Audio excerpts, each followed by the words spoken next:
ಆತ್ಮೀಯ ಸಹೋದರ ಸಹೋದರಿಯರೇ, ನಿಮ್ಮೆಲ್ಲರನ್ನು ದೈವಾನ್ವೇಷಣೆ ಸತ್ಯವೇದ ಅಧ್ಯಯನ ಕಾರ್ಯಕ್ರಮಕ್ಕೆ ಬಹು ಪ್ರೀತಿಯಿಂದ ಸ್ವಾಗತಿಸುತ್ತೇವೆ. ಕಳೆದ ಕಾರ್ಯಕ್ರಮದಲ್ಲಿ ಆದಿಕಾಂಡ ಪುಸ್ತಕದ 25ನೇ ಅಧ್ಯಾಯದಲ್ಲಿ ಅಬ್ರಹಾಮನ ದೊಡ್ಡ ಸಂತಾನ ಇಸಾಕನ ಸಂತತಿ ಚೊಚ್ಚಲತನದ ಹಕ್ಕನ್ನು ಏಸಾವನ್ನು ತಿರಸ್ಕರಿಸಿದ್ದು ಎಂಬ ವಿಚಾರಗಳನ್ನು ತಿಳಿದುಕೊಂಡಿದ್ದೇವೆ. ಈಗ 26ನೇ ಅಧ್ಯಾಯಕ್ಕೆ ಬರುವಾಗ ದೇವರು ಇಸಾಕನಿಗೆ ತನ್ನ ಒಡಂಬಡಿಕೆಯನ್ನು ದೃಢೀಕರಿಸಿದ ಬಗ್ಗೆಯೂ, ಇಸಾಕನು ರೆಬೆಕ್ಕಳನ್ನು ತಪ್ಪಾಗಿ ನಿರೂಪಿಸಿದ್ದನ್ನು, ಅಬಿಮೆಲೇಕನು ಇಸಾಕನು ಒಳ್ಳೆಯ ಸ್ನೇಹಿತರಾಗಿದ್ದರು, ಫಿಲಿಸ್ಟಿಯರು ಯಾಕೆ ಇಸಾಕನ ಬಗ್ಗೆ ಹೊಟ್ಟೆ ಕಿಚ್ಚುಪಟ್ಟರು ಎಂಬ ವಿಚಾರಗಳನ್ನು ತಿಳಿದುಕೊಳ್ಳೋಣ. ನಮ್ಮ ಅಧ್ಯಯನವನ್ನು ಪ್ರಾರಂಭಿಸೋಣ.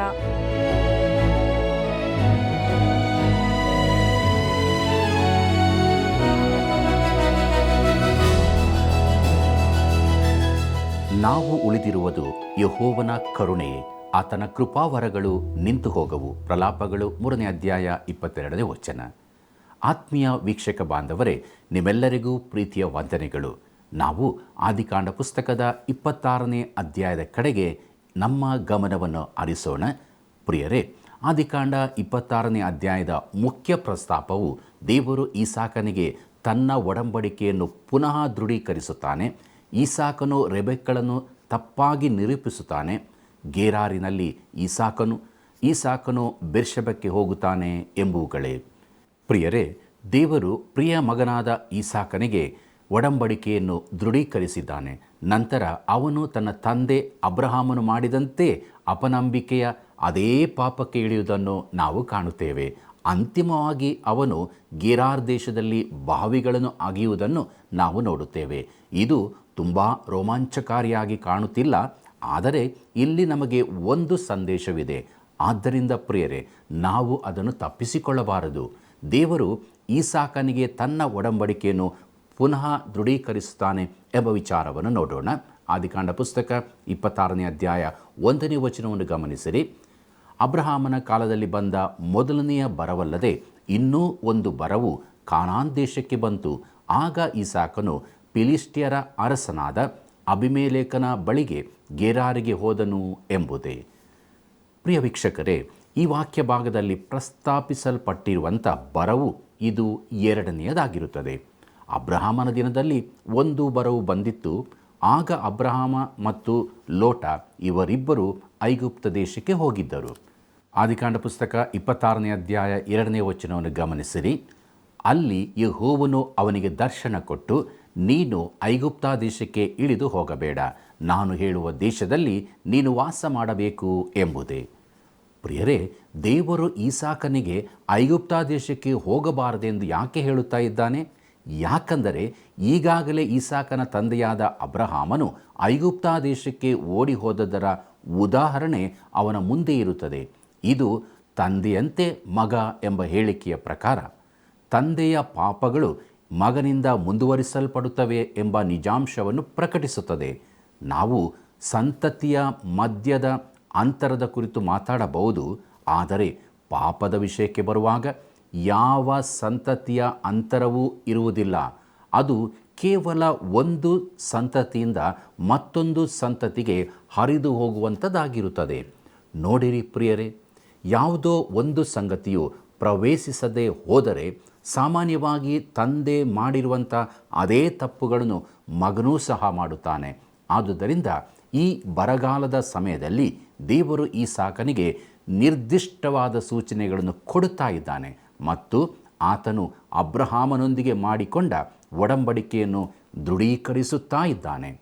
ಆದಿಕಾಂಡ ಪುಸ್ತಕ 26ನೇ ಅಧ್ಯಾಯ 3ನೇ ವಚನದಿಂದ 5ನೇ ವಚನದವರೆಗೆ ನಾವು ನೋಡುವಾಗ ನಾವು ತಿಳಿದುಕೊಳ್ಳುವುದೇನೆಂದರೆ, ದೇವರು ಈಸಾಕನಿಗೆ, ನೀನು ಈ ದೇಶವನ್ನು ಬಿಟ್ಟು ಐಗುಪ್ತ ದೇಶಕ್ಕೆ ಹೋಗಬೇಡ, ನಾನು ನಿನ್ನ ತಂದೆಯಾದ ಅಬ್ರಹಾಮನೊಂದಿಗೆ ಮಾಡಿಕೊಂಡ ಒಡಂಬಡಿಕೆಯನ್ನು ನಿನ್ನೊಂದಿಗೆ ದೃಢೀಕರಿಸಲು ಬಯಸುತ್ತಾ ಇದ್ದೇನೆ ಎಂಬುದಾಗಿ ಹೇಳುತ್ತಾ ಇದ್ದಾನೆ. ಮತ್ತು ಆತನು 3 ಮಡಿಕೆಯ ವಾಗ್ದಾನವನ್ನು ಪುನರುಚ್ಚರಿಸುತ್ತಾ ಇದ್ದಾನೆ. ಅದು ಯಾವುದೆಂದರೆ, ಮೊದಲನೇದಾಗಿ ದೇಶ, ನಾನು ಈ ದೇಶಗಳನ್ನೆಲ್ಲ ನಿನ್ನ ಸಂತತಿಯವರಿಗೆ ಕೊಡುವೆನು ಎಂಬುದೇ. ಎರಡನೆಯದಾಗಿ ಜನಾಂಗ, ನಿನ್ನ ಸಂತತಿಯವರನ್ನು ಆಕಾಶದಲ್ಲಿರುವ ನಕ್ಷತ್ರಗಳಷ್ಟಾಗಿ ಮಾಡುವೆನು ಎಂಬುದಾಗಿ. ಮತ್ತು ಮೂರನೆಯದು ಆಶೀರ್ವಾದ.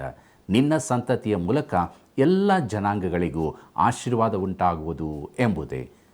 ಮುಂದಕ್ಕೆ ನೋಡಿರಿ ಪ್ರಿಯರೇ, ಆದಿಕಾಂಡ ಪುಸ್ತಕ 26ನೇ ಅಧ್ಯಾಯ 5ನೇ ವಚನವನ್ನು, ನಿನ್ನ ಸಂತತಿಯವರನ್ನು ಆಕಾಶದಲ್ಲಿರುವ ನಕ್ಷತ್ರಗಳಷ್ಟಾಗಿ ಮಾಡಿ ಅವರಿಗೆ ಈ ಪ್ರದೇಶಗಳನ್ನೆಲ್ಲ ಕೊಡುವೆನು. ಭೂಮಿಯ ಎಲ್ಲ ಜನಾಂಗಗಳಿಗೂ ನಿನ್ನ ಸಂತತಿಯ ಮೂಲಕ ಆಶೀರ್ವಾದ ಉಂಟಾಗುವುದು ಅಂದನು ಎಂಬುದೇ. ಪ್ರಿಯ ವೀಕ್ಷಕರೇ, ಈ ಒಂದು ನಿರ್ದಿಷ್ಟ ಹಂತದಲ್ಲಿ ದೇವರು ಇನ್ನೂ ಮೋಶೆಯ ಧರ್ಮಶಾಸ್ತ್ರವನ್ನು ನೀಡಿರಲಿಲ್ಲ. ಅಬ್ರಹಾಮನು ಮೋಶೆಯ ವ್ಯವಸ್ಥೆಯಡಿಯಲ್ಲಿ ಇರಲಿಲ್ಲ. ಆದಾಗ್ಯೂ ಮುಖ್ಯವಾದ ವಿಷಯವೇನೆಂದರೆ, ದೇವರು ಅಬ್ರಹಾಮನಿಗೆ ಏನನ್ನಾದರೂ ಹೇಳಿದಾಗ ಅವನು ದೇವರನ್ನು ನಂಬಿದನು ಮತ್ತು ಅದರಂತೆ ವರ್ತಿಸಿದನು. ಅವನು ತನ್ನ ನಂಬಿಕೆಯನ್ನು ಕ್ರಿಯೆಯ ಮೂಲಕ ಪ್ರದರ್ಶಿಸಿದನು. ಇಂದು ನಮ್ಮಲ್ಲಿ ಅನೇಕ ಜನರು ತಮ್ಮ ವಿಶ್ವಾಸದ ಜೀವನದಲ್ಲಿ ವಾಸ್ತವದ ಕೊರತೆಯ ಬಗ್ಗೆ ದೂರು ನೀಡುತ್ತಾರೆ. ಒಬ್ಬರು ದೇವಸೇವಕರು ಹೀಗೆ ಹೇಳುತ್ತಾರೆ, ಸ್ವಲ್ಪ ಸಮಯದ ಹಿಂದೆ ಒಬ್ಬ ಮಹಿಳೆ ನನ್ನೊಂದಿಗೆ ಮಾತನಾಡಲು ಬಂದಳು. ಅವಳು ನಂಬಿದ್ದೇನೆ, ಆದರೆ ಖಚಿತವಾಗಿರಲು ಸಾಧ್ಯವಿಲ್ಲ ಮತ್ತು ಅವಳು ಏನನ್ನೂ ಅನುಭವಿಸುವುದಿಲ್ಲ ಎಂದು ಹೇಳಿದಳು. ಅಂತಹ ಅನಿಶ್ಚಿತತೆ ಅವಳ ಜೀವನದಲ್ಲಿ ಯಾವುದೇ ಕ್ರಿಯೆಗಳಿಲ್ಲ ಎಂದು ಕಂಡುಹಿಡಿಯಲು ನಾನು ಅವಳೊಂದಿಗೆ ಹೆಚ್ಚು ಸಮಯ ಮಾತನಾಡಬೇಕಾಗಿಲ್ಲ. ಅವಳು ಮೂಲೆಯಲ್ಲಿ ಕುಳಿತು ತನ್ನ ಹೆಬ್ಬೆರಳುಗಳನ್ನು ತಿರುಗಿಸುತ್ತಾ ನಾನು ನಂಬುತ್ತೇನೆ ಎಂದು ಹೇಳುತ್ತಿದ್ದಳು ಮತ್ತು ನಂತರ ಏನಾದರೂ ದೊಡ್ಡದು ಸಂಭವಿಸುತ್ತದೆ ಎಂದು ನಿರೀಕ್ಷಿಸುತ್ತಿದ್ದಳು. ಅದು ಸಂಭವಿಸುವುದಿಲ್ಲ. ನೀವು ದೇವರನ್ನು ನಂಬಿದಾಗ ನೀವು ಆತನ ವಾಗ್ದಾನಗಳ ಮೇಲೆ ಕಾರ್ಯನಿರ್ವಹಿಸುತ್ತೀರಿ. ಲಾಸ್ ಏಂಜಲೀಸ್ನ ಡೌನ್ ಟೌನ್ನಲ್ಲಿರುವ ಬ್ಯಾಂಕಿನಲ್ಲಿ ಒಂದು ನಿರ್ದಿಷ್ಟ ಪ್ರಮಾಣದ ಹಣವಿದೆ ಮತ್ತು ನೀವು ಅದನ್ನು ನನಗಾಗಿ ಅಲ್ಲಿ ಇಟ್ಟಿದ್ದೀರಿ ಮತ್ತು ನಾನು ಅದನ್ನು ಪಡೆಯಲು ಕೆಳಗೆ ಹೋಗಬೇಕು ಎಂದು ಹೇಳಲು ನೀವು ಈಗ ನನಗೆ ಕರೆ ಮಾಡಿದಿರಿ. ನಾನು ದಿನದ ಉಳಿದ ಸಮಯ ಇಲ್ಲಿಯೇ ಕುಳಿತುಕೊಳ್ಳುತ್ತೇನೆ ಎಂದು ನೀವು ಭಾವಿಸುತ್ತೀರಾ? ನನ್ನ ಸ್ನೇಹಿತ, ನೀವು ನನ್ನನ್ನು ತಿಳಿದಿದ್ದರೆ ನೀವು ಫೋನನ್ನು ಸ್ಥಗಿತಗೊಳಿಸುವ ಹೊತ್ತಿಗೆ ನನ್ನ ತಲೆಯ ಮೇಲೆ ನನ್ನ ಟೋಪಿ ಇರುತ್ತದೆ ಮತ್ತು ನಾನು ಅಲ್ಲಿಗೆ ಹೋಗುತ್ತೇನೆ ಎಂದು ನಿಮಗೆ ತಿಳಿದಿರುತ್ತದೆ. ನಂಬಿಕೆ ಎಂದರೆ ನೀವು ಏನು ವರ್ತಿಸುತ್ತೀರಿ ಎಂಬುದು. ನಂಬಿಕೆ ಎಂದರೆ ನೀವು ಹೆಜ್ಜೆ ಹಾಕುವ ವಿಷಯ ಎಂಬುದಾಗಿ. ಪ್ರಿಯರೇ, ಅಬ್ರಹಾಮನು ದೇವರನ್ನು ನಂಬಿದನು ಮತ್ತು ದೇವರು ಅದನ್ನು ಅವನಿಗೆ ನೀತಿವಂತನೆಂದು ಎಣಿಸಿದನು. ದೇವರು ಈಗ ಈಸಾಕನಿಗೂ ಅವನೂ ಅದೇ ರೀತಿಯ ಮನುಷ್ಯನಾಗಬೇಕೆಂದು ಬಯಸುತ್ತಾನೆ ಎಂದು ಹೇಳುತ್ತಿದ್ದಾನೆ. ಪ್ರಿಯರೇ, ಮುಂದಕ್ಕೆ ನಾವು ಈಸಾಕನು ರೆಬೆಕ್ಕಳನ್ನು ತಪ್ಪಾಗಿ ನಿರೂಪಿಸಿದ್ದು ಎಂಬ ವಿಚಾರವನ್ನು ನೋಡೋಣ. ಆದಿಕಾಂಡ ಪುಸ್ತಕ 26ನೇ ಅಧ್ಯಾಯ 6ನೇ ವಚನವನ್ನು ಗಮನಿಸಿರಿ. ಈಸಾಕನು ಗೆರಾರಿನಲ್ಲಿ ವಾಸವಾಗಿದ್ದಾಗ ಎಂಬುದಾಗಿ.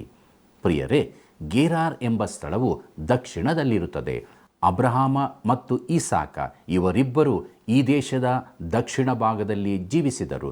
ನಿಜವಾಗಿಯೂ ನೋಡುವುದಾದರೆ ಅಬ್ರಹಾಮನು ಉತ್ತರದಲ್ಲಿರುವ ಶೇಕೆಮಿಗೆ ಬಂದಿದ್ದನು, ಆದರೆ ಅಂತಿಮವಾಗಿ ಅವನು ದಕ್ಷಿಣ ಭಾಗದಲ್ಲಿರುವ ಅನ್ಯೋನ್ಯತೆಯ ಸ್ಥಳವಾಗಿರುವ ಹೆಬ್ರೋನಿನಲ್ಲಿ ವಾಸಿಸಿದನು. ಆದಿಕಾಂಡ ಪುಸ್ತಕ 26ನೇ ಅಧ್ಯಾಯ 7ನೇ ವಚನವನ್ನು ಗಮನಿಸಿರಿ. ಆ ಸ್ಥಳದ ಜನರು ಅವನ ಹೆಂಡತಿಯನ್ನು ನೋಡಿ ಆಕೆಯ ವಿಷಯದಲ್ಲಿ ವಿಚಾರಿಸಿದಾಗ ಅವನು, ರೆಬೆಕ್ಕಳು ಸುಂದರಿಯಾಗಿರುವುದರಿಂದ ಈ ಸ್ಥಳದ ಜನರು ಈಕೆಯ ನಿಮಿತ್ತ ನನ್ನನ್ನು ಕೊಂದಾರು ಅಂದುಕೊಂಡು ಆಕೆಯನ್ನು ತನ್ನ ಹೆಂಡತಿ ಎಂದು ಹೇಳುವುದಕ್ಕೆ ಭಯಪಟ್ಟು ತಂಗಿಯಾಗಬೇಕು ಎಂದು ಹೇಳಿದನು ಎಂಬುದೇ. ಪ್ರಿಯರೇ, ಈ ವಾಕ್ಯ ಭಾಗದಲ್ಲಿ ನೋಡುವಾಗ ಈಸಾಕನು ತನ್ನ ತಂದೆ ಮಾಡಿದಂಥ ಅದೇ ಪಾಪವನ್ನು ಪುನರಾವರ್ತಿಸುತ್ತಾ ಇದ್ದಾನೆ. ದೇವರು ಈಸಾಕನಿಗೆ ಐಗುಪ್ತ ದೇಶಕ್ಕೆ ಹೋಗಬಾರದು ಎಂದು ಎಚ್ಚರಿಸಿದ್ದನು. ಆದುದರಿಂದ ಈಸಾಕನು ಐಗುಪ್ತ ದೇಶಕ್ಕೆ ಹೋಗದೆ ಅದರ ಬದಲಾಗಿ ಅವನು ಗೆರಾರಿಗೆ ಹೋಗಿ ಅಲ್ಲಿ ಇಳುಕೊಂಡನು. ಗೆರಾರಿಗೆ ಬಂದಾಗ ಅಲ್ಲಿನ ಪುರುಷರು ರೆಬೆಕ್ಕಳ ಕಡೆಗೆ ನೋಡಿದಂಥ ರೀತಿಯನ್ನು ಗ್ರಹಿಸಿಕೊಂಡ ಈಸಾಕನು ತನ್ನ ಹೆಂಡತಿಗೆ, ನೀನು ನನಗೆ ಹೆಂಡತಿಯಲ್ಲ, ಆದರೆ ತಂಗಿಯಾಗಿರುವಿ ಎಂದು ಹೇಳು ಎಂಬುದಾಗಿ ಹೇಳುತ್ತಾ ಇದ್ದಾನೆ. ಈ ವಿಷಯದಲ್ಲಿ ಅಬ್ರಹಾಮನಿಗೂ ಮತ್ತು ಈಸಾಕನಿಗೂ ನಡುವೆ ಇರುವ ವ್ಯತ್ಯಾಸವನ್ನು ನೋಡುವುದಾದರೆ ಅಬ್ರಹಾಮನು ಅರ್ಧ ಸುಳ್ಳನ್ನು ಹೇಳಿದನು, ಆದರೆ ಈಸಾಕನು ಪೂರ್ತಿ ಸುಳ್ಳನ್ನು ಹೇಳುತ್ತಾ ಇದ್ದಾನೆ. ಅವನು ಹೇಳುತ್ತಿರುವುದು ಇಡೀ ಬಟ್ಟೆಯಿಂದ ಕತ್ತರಿಸಲ್ಪಟ್ಟಿತು. ಪ್ರಿಯರೇ, ಮುಂದಕ್ಕೆ ನೋಡ್ರಿ, ಆದಿಕಾಂಡ ಪುಸ್ತಕ 26ನೇ ಅಧ್ಯಾಯ 8ನೇ ವಚನವನ್ನು. ಅವನು ಆ ಸ್ಥಳದಲ್ಲಿ ಬಹಳ ದಿವಸ ಇದ್ದ ಮೇಲೆ ಒಂದು ದಿನ ಫಿಲಿಷ್ಟಿಯರ ಅರಸನಾದ ಅಬಿಮೆಲೇಕನು ಕಿಟಕಿಯಿಂದ ನೋಡಿದಾಗ ಈಸಾಕನು ತನ್ನ ಹೆಂಡತಿಯಾದ ರೆಬೆಕ್ಕಳ ಸಂಗಡ ಸರಸವಾಡುವುದನ್ನು ಕಂಡನು ಎಂಬುದೇ. ಪ್ರಿಯರೇ, ಅಲ್ಲಿ ಬಹುಶಃ ಈಸಾಕನು ಮತ್ತು ರೆಬೆಕ್ಕಳು ಇವರಿಬ್ಬರು ನಗು ನಗುತ್ತಾ ಆಟವಾಡುತ್ತಿದ್ದರು ಎಂಬುದಾಗಿ ನಾವು ತಿಳ್ಕೊಳ್ಳಬಹುದು. ಆದಿಕಾಂಡ ಪುಸ್ತಕ 26ನೇ ಅಧ್ಯಾಯ 9 ಮತ್ತು 10ನೇ ವಚನಗಳನ್ನು ನಾವು ನೋಡುವಾಗ ನಾವು ತಿಳಿದುಕೊಳ್ಳುವುದೇನೆಂದರೆ, ಈಸಾಕನು ತಾನು ಮಾಡಿದ ಪಾಪದ ನಿಮಿತ್ತ ಆ ಜನರನ್ನು ಗಂಡಾಂತರಕ್ಕೆ ಗುರುಪಡಿಸುತ್ತಿದ್ದನು. ಆದುದರಿಂದ ಈಗ ಅಬಿಮೆಲೇಕನು ಹೇಳುವುದನ್ನು ನಾವು ಈ ರೀತಿಯಾಗಿ ನೋಡುತ್ತೇವೆ. ಏನೆಂದರೆ, ಆದಿಕಾಂಡ ಪುಸ್ತಕ 26ನೇ ಅಧ್ಯಾಯ 11ನೇ ವಚನವನ್ನು ಗಮನಿಸಿರಿ. ತನ್ನ ಪ್ರಜೆಗಳಿಗೆ, ಈ ಮನುಷ್ಯನಿಗಾಗಲಿ ಇವನ ಹೆಂಡತಿಗಾಗಲಿ ಕೇಡು ಮಾಡುವವನಿಗೆ ತಪ್ಪದೇ ಮರಣದಂಡನೆ ಆಗುವುದು ಎಂದು ಆಜ್ಞೆ ಮಾಡಿದನು ಎಂಬುದೇ. ಪ್ರಿಯ ವೀಕ್ಷಕ ಬಾಂಧವರೇ, ಈಗ ಅಬಿಮೆಲೇಕನು ಈಸಾಕನಿಗೆ ಒಳ್ಳೆಯ ಸ್ನೇಹಿತನಾಗಿದ್ದಾನೆ. ಈ ಸಮುದಾಯದಿಂದ ಅಬ್ರಹಾಮನು ಹೊಂದಿದ್ದ ಅದೇ ಮರ್ಯಾದೆಯನ್ನು ಈಸಾಕನು ಹೊಂದುತ್ತಾ ಇದ್ದಾನೆ. ಈ ಇಬ್ಬರು ವ್ಯಕ್ತಿಗಳು ಎದ್ದು ಕಾಣುವ ಮನುಷ್ಯರಾಗಿದ್ದಾರೆ. ಇದನ್ನು ನಾನು ಇಲ್ಲಿಯೇ ಹೇಳಿ ಮುಗಿಸಲು ಮನಸ್ಸು ಮಾಡುತ್ತೇನೆ. ಯಾಕಂದರೆ ಈ ಅಧ್ಯಾಯದಲ್ಲಿ ಮುಂದುವರಿಯುತ್ತಾ ಹೋದಂತೆ ಬಹುಶಃ ಈಸಾಕನು ಎದ್ದು ಕಾಣುವ ವ್ಯಕ್ತಿಯಾಗಿರುವನು ಎಂಬ ಅಭಿಪ್ರಾಯ ನಮಗೆ ಸಿಕ್ಕಲಿಕ್ಕಿಲ್ಲ. ಮುಂದುವರೆದ ನಾವು ಗೆರಾರಿನಲ್ಲಿ ಈಸಾಕನು ಎಂಬ ವಿಚಾರವನ್ನು ನೋಡೋಣ. ಆದಿಕಾಂಡ ಪುಸ್ತಕ 26ನೇ ಅಧ್ಯಾಯ 12ನೇ ವಚನವನ್ನು ಗಮನಿಸಿರಿ. ಈಸಾಕನು ಆ ದೇಶದಲ್ಲಿ ಬೀಜವನ್ನು ಬಿತ್ತಿ ಅದೇ ಸಮಯದಲ್ಲಿ 100ರಷ್ಟು ಬೆಳೆಯನ್ನು ಹೊಂದಿದನು. ಯೆಹೋವನು ಅವನನ್ನು ಅಭಿವೃದ್ಧಿಪಡಿಸಿದನು ಎಂಬುದೇ. ಪ್ರಿಯರೇ, ದೇವರು ಈಸಾಕನೊಂದಿಗೆ ಇರುವುದನ್ನು ನಾವು ಈ ವಾಕ್ಯ ಭಾಗದ ಮೂಲಕ ತಿಳಿದುಕೊಳ್ಳುತ್ತೇವೆ. ದೇವರು ಅಬ್ರಹಾಮನನ್ನು ಕರೆದ ದಿನದಿಂದ ಆ ಜನರಿಗೆ ನೀಡಿದ ವಾಗ್ದಾನವೇ ಈ ಆಶೀರ್ವಾದವಾಗಿರುತ್ತದೆ. ಇದು ಈ ಭೂಮಿಗೆ ಸಂಬಂಧಪಟ್ಟ ಆಶೀರ್ವಾದವಾಗಿತ್ತು. ನಂತರ ದೇವರು ಅವರನ್ನು ಆ ಭೂಮಿಯಲ್ಲಿ ಅಥವಾ ಆ ದೇಶದಲ್ಲಿ ಹಾಕಿದಾಗ ಆತನು ಅವರ ಬುಟ್ಟಿಗಳನ್ನು ದವಸ ಧಾನ್ಯ ಆಹಾರಗಳಿಂದ ತುಂಬಿಸುವುದರ ಮೂಲಕ ಆಶೀರ್ವದಿಸುವುದಾಗಿ ಹೇಳಿದ್ದನು. ಅವರು ದೇವರೊಂದಿಗೆ ಅನ್ಯೋನ್ಯತೆಯಲ್ಲಿ ನಡೆಯುವಾಗ ಆತನು ಆ ವಾಗ್ದಾನವನ್ನು ನೆರವೇರಿಸಿದನು. ಪ್ರಿಯರೇ, ಅದೇ ಆಶೀರ್ವಾದವನ್ನು ದೇವರು ನಮಗೆ ವಾಗ್ದಾನ ಮಾಡುತ್ತಾ ಇಲ್ಲ ಎಂಬುದನ್ನು ನಾವು ನೆನಪಿನಲ್ಲಿಟ್ಟುಕೊಳ್ಳಬೇಕು. ಆತನು ನಮಗೆ ಆತ್ಮಿಕ ಆಶೀರ್ವಾದಗಳನ್ನು ವಾಗ್ದಾನ ಮಾಡಿರುತ್ತಾನೆ. ನಾವು ಸಕಲ ಆತ್ಮಿಕ ಆಶೀರ್ವಾದಗಳಿಂದ ಆಶೀರ್ವದಿಸಲ್ಪಟ್ಟಿರುವೆವು ಎಂಬುದಾಗಿ ಹೇಳಲ್ಪಟ್ಟಿರುತ್ತೇವೆ ಮತ್ತು ಅದು ಇಂದು ನಮ್ಮ ಭಾಗವಾಗಿರುತ್ತದೆ. ಆದರೆ ಆ ಆಶೀರ್ವಾದವು ಅದೇ ನಿಯಮಗಳ ಮೇಲೆ ಆಗಿರುತ್ತದೆ. ಅದು ದೇವರೊಂದಿಗಿನ ನಮ್ಮ ನಡೆ ಮೇಲೆ ಅವಲಂಬಿತವಾಗಿರುತ್ತದೆ. ನಾವು ಒಂದು ವೇಳೆ ಅನುಮತಿಸುವುದಾದರೆ ದೇವರು ನಮ್ಮ ಆತ್ಮಿಕ ಜೀವಿತದಲ್ಲಿ ನಮ್ಮನ್ನು ಅತ್ಯಧಿಕವಾಗಿ ಆಶೀರ್ವದಿಸಬಲ್ಲನು. ಈಸಾಕನು ಅತ್ಯಧಿಕವಾಗಿ ಆಶೀರ್ವದಿಸಲ್ಪಟ್ಟಿರುವುದನ್ನು ನಾವು ಇಲ್ಲಿ ನೋಡುತ್ತೇವೆ. ಆದಿಕಾಂಡ ಪುಸ್ತಕ 26ನೇ ಅಧ್ಯಾಯ 13ನೇ ವಚನವನ್ನು ನೋಡಿರಿ. ಅವನ ಐಶ್ವರ್ಯವು ದಿನೇ ದಿನೇ ಹೆಚ್ಚಿದ್ದರಿಂದ ಬಹು ಧನವಂತನಾದನು ಎಂಬುದೇ. ಈಸಾಕನು ಅತ್ಯಧಿಕವಾಗಿ ಆಶೀರ್ವದಿಸಲ್ಪಟ್ಟನು ಎಂಬ ನಿಜಾಂಶವನ್ನು ಕಳೆದುಕೊಳ್ಳುವುದು ಬೇಡ. ಅವನ ಭೂಮಿಯು 100ರಷ್ಟು ಉತ್ಪತ್ತಿಯನ್ನು ಕೊಡುತ್ತಾ ಇತ್ತು. ನೋಡಿರಿ, ಅಬ್ರಹಾಮನು ಎದ್ದು ಕಾಣುವ ವ್ಯಕ್ತಿಯಾಗಿದ್ದನು, ಯಾಕೋಬನು ಕೂಡ ಎದ್ದು ಕಾಣುವ ವ್ಯಕ್ತಿಯಾಗಿದ್ದನು. ಆದರೆ ಈಸಾಕನು ಹಾಗಿರಲಿಲ್ಲ ಎಂಬುದಾಗಿ ನಮ್ಮಲ್ಲಿ ಅನೇಕರು ಅಭಿಪ್ರಾಯಪಟ್ಟಿರಬಹುದು. ಆದರೆ ಈಸಾಕನು ಕೂಡ ಎದ್ದು ಕಾಣುವ ವ್ಯಕ್ತಿಯಾಗಿರುತ್ತಾನೆ. ಪ್ರಿಯರೇ, ಈಸಾಕನ ಜೀವಿತವು ಅಬ್ರಹಾಮನ ಜೀವಿತದೊಂದಿಗೆ ಕಟ್ಟಿ ಹಾಕಲ್ಪಟ್ಟಿರುವುದು ಮಹತ್ವದ ಸಂಗತಿಯಾಗಿರುತ್ತದೆ. ಈಸಾಕನ ಜನನ ಮತ್ತು ಅವನ ಜೀವನ ಅಬ್ರಹಾಮನ ಅನುಭವಗಳೊಂದಿಗೆ ಅನ್ಯೋನ್ಯವಾಗಿ ಬೆರೆತವುಗಳಾಗಿರುತ್ತವೆ. ಆ ಬೆಟ್ಟದ ಮೇಲಿನ ಯಜ್ಞವೇದಿಯ ಮೇಲೆ ಯಜ್ಞವಾಗಿ ಸಮರ್ಪಿಸಲ್ಪಟ್ಟಾಗ ಈಸಾಕನು ಪ್ರಾಮುಖ್ಯವಾಗಿದ್ದಾಗಿಯೂ ಪುನಃ ಅಲ್ಲಿ ಅಬ್ರಹಾಮ ಮತ್ತು ಈಸಾಕ ಒಟ್ಟಾಗಿ ಇದ್ದರು. ಯಾಕೆ ಅಲ್ಲಿ ಅದು ಆ ರೀತಿಯಲ್ಲಿ ಪ್ರಸ್ತುತಪಡಿಸಲ್ಪಡಬೇಕು? ನಾವು ಈಗಾಗಲೇ ನೋಡಿಕೊಂಡಂತೆ ಅವರಿಗೆ ಸಂಭವಿಸಿದ ಈ ಎಲ್ಲ ಸಂಗತಿಗಳು ನಮಗೆ ಮಾದರಿಗಳಾಗಿರುತ್ತವೆ. ಅದು ತಂದೆಯಾದ ದೇವರ ಮತ್ತು ಕರ್ತನಾದ ಯೇಸು ಕ್ರಿಸ್ತನ ನಡುವಿನ ನಿಕಟವಾದ ಸಂಬಂಧದ ಅದ್ಭುತ ಚಿತ್ರಣವನ್ನು ಪ್ರಸ್ತುತಪಡಿಸುತ್ತದೆ. ಪ್ರಿಯರೇ, ಯೋಹಾನ ಬರೆದ ಸುವಾರ್ತೆ 14ನೇ ಅಧ್ಯಾಯ 9ನೇ ವಚನದಲ್ಲಿ ನನ್ನನ್ನು ನೋಡಿದವನು ತಂದೆಯನ್ನು ನೋಡಿದ್ದಾನೆ ಎಂಬುದಾಗಿ ಯೇಸು ಕ್ರಿಸ್ತನು ಹೇಳಿದನು. ಮತ್ತು ಯೋಹಾನ ಬರೆದ ಸುವಾರ್ತೆ 17ನೇ ಅಧ್ಯಾಯ 4ನೇ ವಚನದಲ್ಲಿ ಮಾಡಬೇಕೆಂದು ನೀನು ನನಗೆ ಕೊಟ್ಟ ಕೆಲಸವನ್ನು ನಾನು ನೆರವೇರಿಸಿ ನಿನ್ನನ್ನು ಭೂಲೋಕದಲ್ಲಿ ಮಹಿಮೆಪಡಿಸಿದೆನು ಎಂಬುದಾಗಿ ಯೇಸು ಕ್ರಿಸ್ತನು ತನ್ನ ಮಹಾಯಾಜಕನ ಪ್ರಾರ್ಥನೆಯಲ್ಲಿ ಹೇಳಿರುತ್ತಾನೆ. ಅಷ್ಟು ಮಾತ್ರವಲ್ಲ, ಯೋಹಾನ ಬರೆದ ಸುವಾರ್ತೆ 5ನೇ ಅಧ್ಯಾಯ 17ರಲ್ಲಿ ನನ್ನ ತಂದೆಯು ಇಂದಿನವರೆಗೂ ಕೆಲಸ ಮಾಡುತ್ತಾನೆ, ನಾನೂ ಕೆಲಸ ಮಾಡುತ್ತೇನೆ ಎಂಬುದಾಗಿ ಹೇಳಿರುವುದನ್ನು ನೋಡುತ್ತೇವೆ.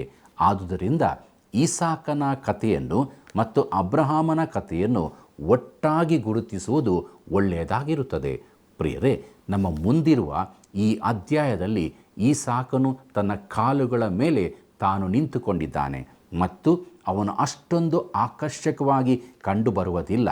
ಅವನು ಒಂದು ಬಲಹೀನತೆಯನ್ನು ಪ್ರದರ್ಶಿಸಿ ತನ್ನ ತಂದೆಯ ಪಾಪವನ್ನು ಪುನರಾವರ್ತಿಸುತ್ತಾನೆ. ಹೇಗೋ ಈಸಾಕನು ಆ ದೇಶದಲ್ಲಿ ಧನವಂತನಾದನು, ಶ್ರೇಷ್ಠ ವ್ಯಕ್ತಿಯಾಗಿದ್ದನು ಎಂಬುದಾಗಿ ದೇವರ ವಾಕ್ಯವು ವ್ಯಕ್ತಪಡಿಸುತ್ತದೆ. ಆದಿಕಾಂಡ ಪುಸ್ತಕ 26ನೇ ಅಧ್ಯಾಯ 14ನೇ ವಚನವನ್ನು ನೋಡಿರಿ. ಅವನಿಗೆ ದನ ಕುರಿಗಳ ಸಂಪತ್ತು, ಅನೇಕ ಸೇವಕ ಜನವೂ ಇದ್ದವು. ಇದನ್ನು ನೋಡಿ ಫಿಲಿಷ್ಟಿಯರು ಹೊಟ್ಟೆ ಕಿಚ್ಚುಪಟ್ಟರು ಎಂಬುದಾಗಿ.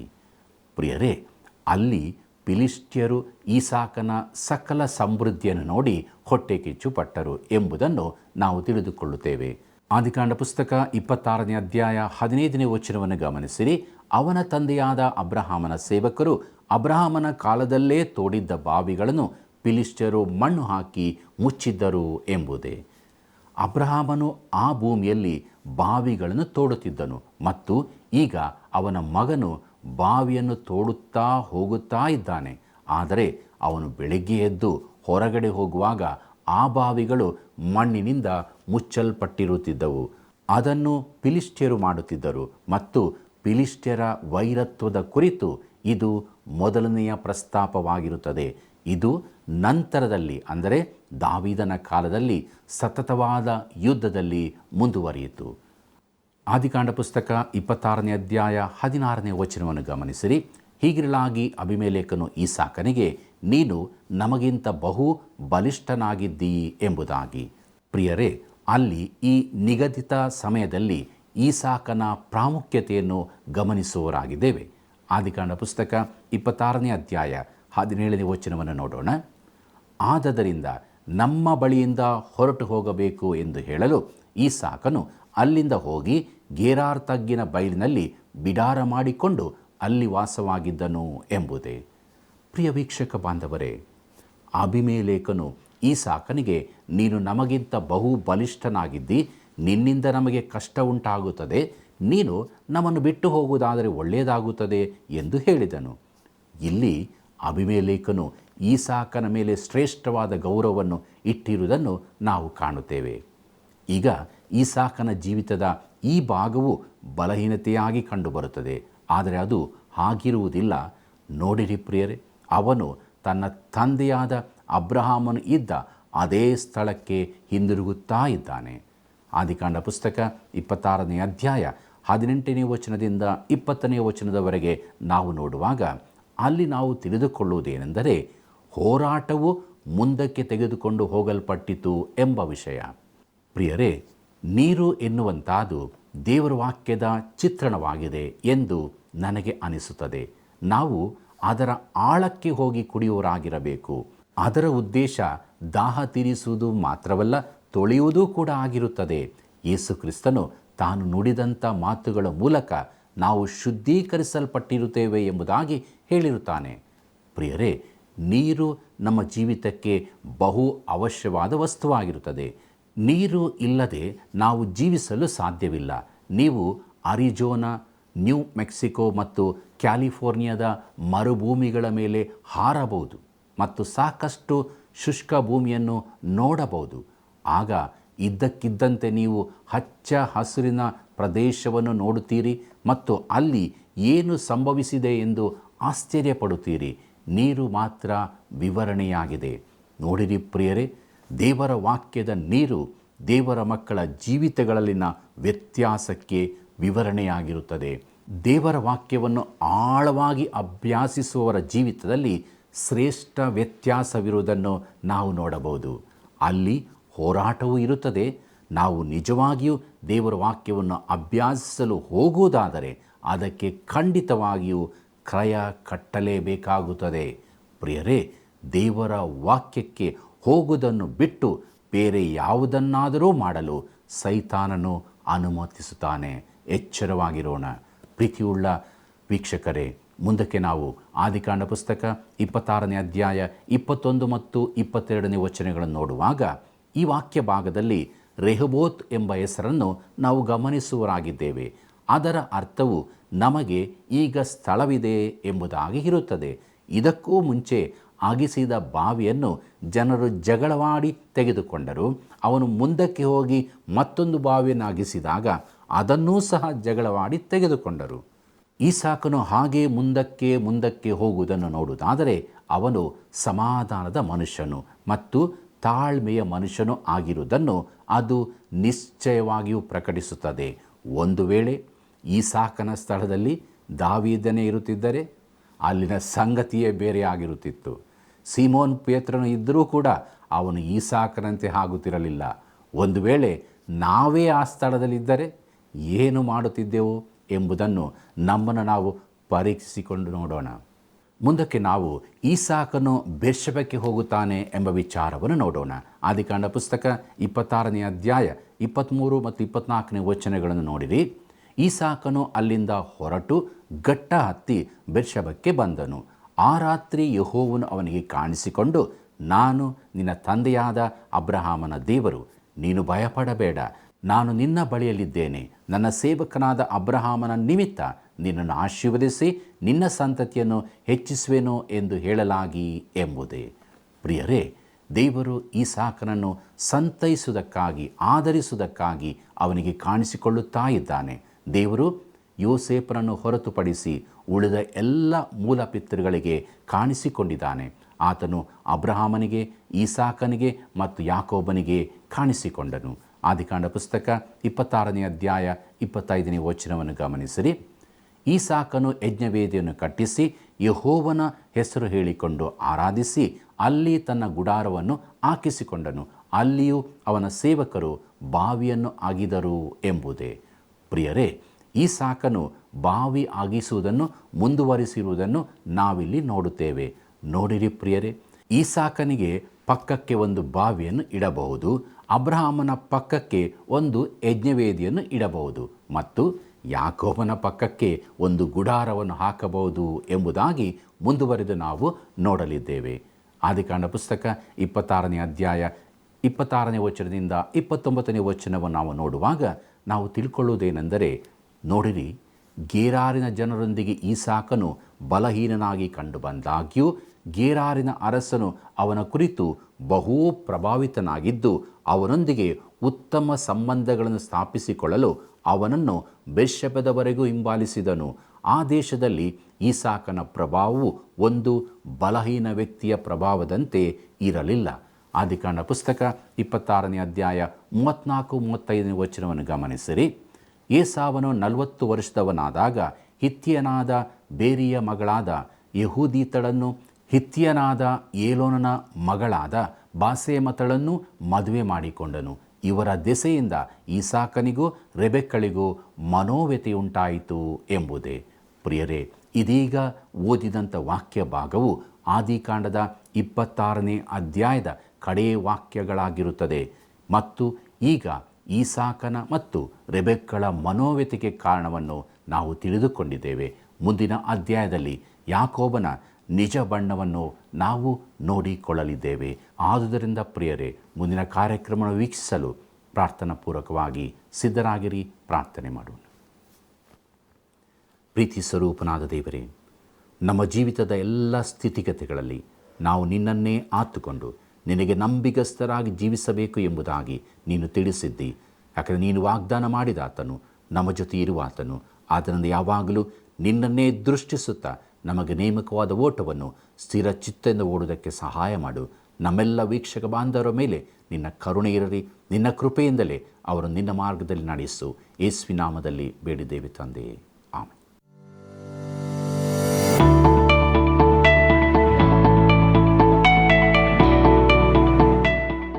ಇಂದಿನ ಅಧ್ಯಯನಕ್ಕೆ ಒಂದು ಪ್ರಶ್ನೆ.